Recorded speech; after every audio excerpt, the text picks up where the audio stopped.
Okay, welcome to the last podcast in Anatomy Language Unit 1. As always, please have your notes split screened in Notability. I always recommend taking your own notes and doing any practice slides that I give you in Notability. This podcast is going to be focusing on body cavities and body regions. All right, first we're going to talk about the two main body cavities, ventral and dorsal. So first, a body cavity is defined as a space inside an organism which houses our organs. Usually it's lined with a certain layer of cells. It could be filled with fluid to protect our organs from damage. So we have the ventral body cavity, which you see here in red. So the ventral body cavity is everything you see in red. You can see that it's further divided into additional cavities, which we'll talk about in a second. And then the other body cavity is the dorsal body cavity. And if you remember from your torso terms podcast, the dorsal refers to the back. So that's a good way to remind you that the dorsal body cavity is on the back or the posterior side of the body. And you can see that in your diagram in yellow. All right, so let's just focus on the ventral cavity. So you can see the ventral cavity again is in red, and it's further subdivided into additional cavities. So we're going to start with the abdominopelvic cavity. So the abdominopelvic cavity is a combination of the abdominal cavity and the pelvic cavity. So you can see this is inferior, so below the diaphragm. And again, it is subdivided into the abdominal and the pelvic cavity. So that's the abdominopelvic cavity. Next, we have the abdominal cavity. So the abdominal cavity contains your stomach, your liver, your intestines, and many other organs besides those, but those are the main ones. Next, we have the pelvic cavity. The pelvic cavity is right between your hip bones.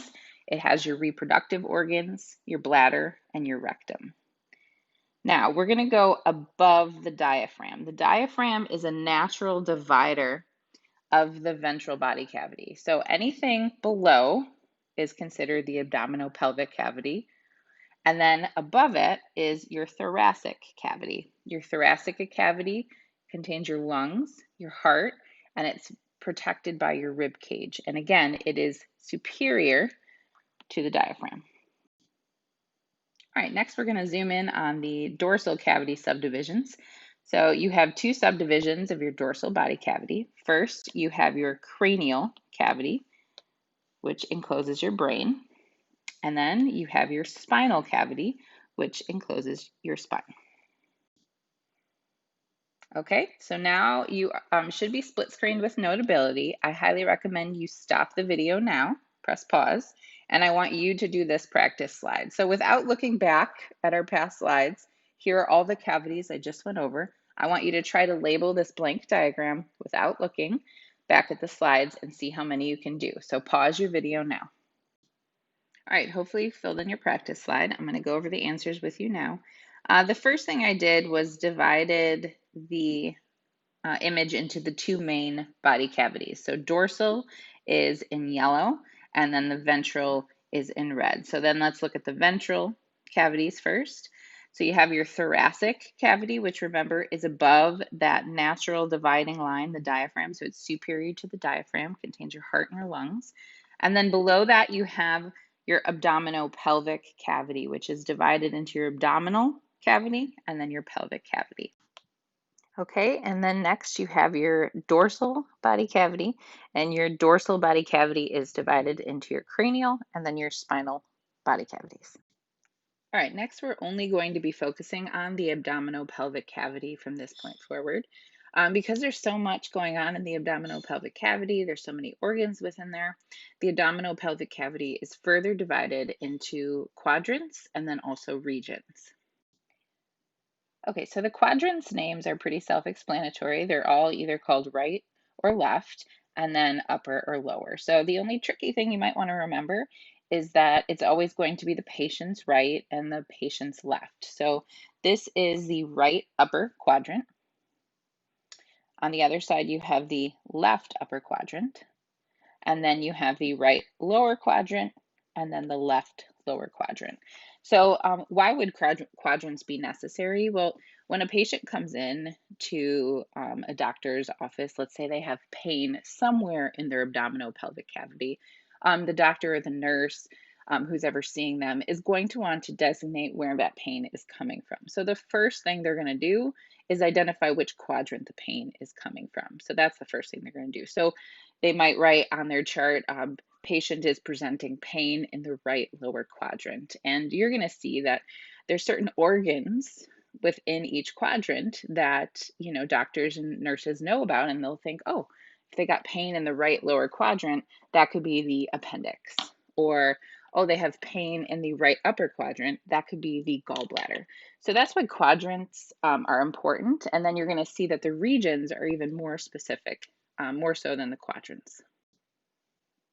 Okay, next we're going to talk about the regions of the abdominal pelvic cavity. So like I said, these are more specific than quadrants are. So you can see the abdominal pelvic cavity is divided into 9 regions. And what you're going to be responsible for knowing is not only the location of all these, but also what are the major organs inside each of those. So again, if a patient were to come in and say, there's pain right above my belly button, a doctor might specify on its chart, oh, pain in the umbilical region or pain in the hypogastric region. And knowing what organs are in those regions is going to give doctors an area of the abdominal pelvic cavity that might be of a concern. Okay, so as we go through these different regions of the abdominal pelvic cavity, we're going to talk about where they are. I'll try to give you some mnemonic devices to help you remember. And then in a little bit, we'll also talk about what organs are in each of these. So first, let's just talk about location. I always like to start with the umbilical because I think it's the easiest one to remember. Your umbilical region is right at your belly button. Okay, if you remember our torso terms, umbilical means belly button. So that is the centermost region. It's deep to and all surrounding your belly button. Okay, now from there, I go to the epigastric. This is how I remember it. The prefix epi means above, and gastric means stomach. So then I remember, okay, this one is above the umbilical region because epi means above. Okay, and then contrary to that, the hypogastric region will do next. Hypo means below or under or less. So the hypogastric literally translates as below the stomach, so below the umbilical region. So that's how I remember those 3 in the middle. Okay, next we're going to go to the right and the left iliac. So the way I remember these is because the iliac is the crest of your pelvic bones. So if you've ever noticed that your hip bone kind of juts out a little bit and you can maybe feel it poking out, especially if you lay down, that's the crest of your iliac bone. So the iliac crest. So that's how I remember that, is because iliac means hip bone. So you have your right iliac and your left iliac. Those are lateral to your hypogastric region. All right, next we're going to start with your right and left hypochondriac regions. So the way I remember this is I think of the part of the word that says chondra. So chondra refers to cartilage. So then I think of the ribs because the right and the left hypochondriac area is the one that would contain the lower ribs. So I use that little part of the word chondra, think cartilage, and then I think ribs. Okay, and then the last regions are the right and left lumbar. So these are just lateral to the umbilical region. They contain the portions of the large intestine, the colon. And the way I remember this is I think lumbar, if you remember your torso terms, lumbar is your lower back. So if you were to follow that curve in your lower back across to the front side of your body, that's where these regions would be. So these are the left and right lumbar. Okay, so one of the things that I'm going to ask you to identify is the different major organs that are within each of the regions. Because again, the reason why we have these regions of the abdominal pelvic cavity is so health professionals can identify what might be the issue in the region. So for example, if a patient comes in and they have pain in their lower right side of their abdomen, they might realize, oh, well, that's the right iliac area. So that means that it could be the patient's appendix. So knowing what key organs are in each region of the abdominal pelvic cavity can really help. Okay, so let's start with the right hypochondriac area. So the right hypochondriac area, which is right here, the major organs that are within that region is the liver, portion of the liver, the gallbladder, and then the right kidney, which would be back behind, posterior to the liver. Okay, next we have the umbilical. Now in the umbilical, which is that centermost region right there, it's really just the small intestines. Okay, next, the hypogastric area. So the hypogastric area, which is right here, just inferior to the umbilical region, you have your bladder, reproductive organs, and then also portions of the intestines. Okay, next we're looking at the right lumbar. So the right lumbar has the ascending colon. So right there is the ascending colon, which is a portion of your large intestine.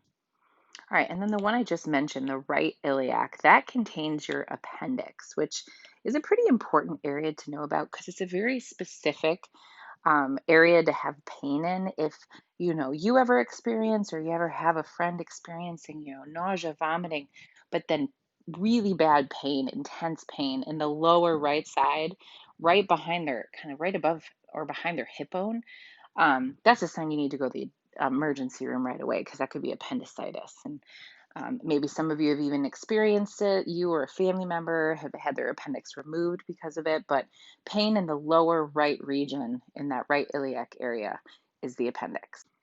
All right, next we're looking at that epigastric area. The epigastric area is here, just superior to the umbilical region. So within that region, you have a portion of the liver, a portion of the stomach, and then also the spleen and the pancreas. Okay, now your left hypochondriac area. So your left hypochondriac area, which is here, also a portion of the appendix and spleen, and then your left kidney.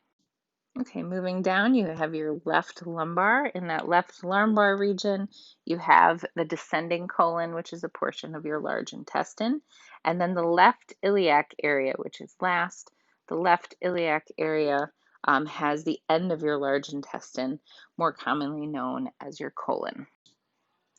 All right, so what I want you to do now is please pause this video and in Notability, label the 9 abdominal pelvic regions. Remember, I always recommend starting with umbilical and then kind of go from there. So go ahead and pause your video now, and then we'll check your answers after. Okay, let's go ahead and check your answers.